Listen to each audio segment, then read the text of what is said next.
નમસ્કાર, મારું નામ હિતેશભાઈ છે. મારું ગામ રાયણ, તાલુકો માંડવી, કચ્છ. હું લગભગ 5 વર્ષથી ડ્રેગન ફ્રૂટની ખેતી કરું છું. પહેલાં કપાસ ઘઉંને કરતાં બરોબર આવક ન મળતા બાગાયતીની ખેતીમાં પગલું માંડ્યું છે. તો બહુ સરસ આવક થાય છે અને સારું રહે છે બાગાયતીની ખેતીમાં. મારી 9 એકર ખેતીમાં 5-7 એકર બાગાયતી છે, એમાં 2 એકર ડ્રેગન ફ્રૂટનું વાવેતર કરેલું છે ને હર વર્ષે 15 લાખના ડ્રેગનનું વેચું છું. ભાવ 100 રૂપિયાથી ઉપર જ મળતો હોય છે. મારે 2 એકરના ડ્રેગનમાં વધુ પ્રાકૃતિક ખેતીનું જ મારું જોર વધુ રહે છે. એનાથી ઘણો બધો સારો ફાયદો થાય છે ને જમીન પણ સુધરે છે.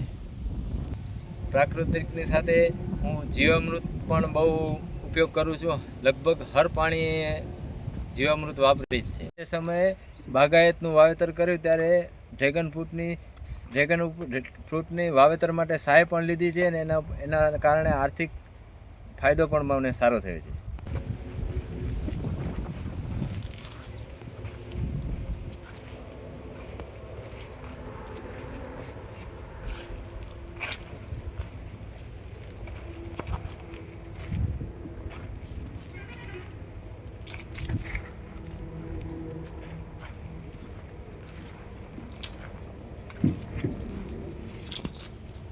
આ ડ્રેગન ફ્રૂટમાં આ શાઇનિંગ અને સાઇઝનું રિઝલ્ટ જીવામૃતનું અને ઓર્ગોનિક ખેતીનું છે.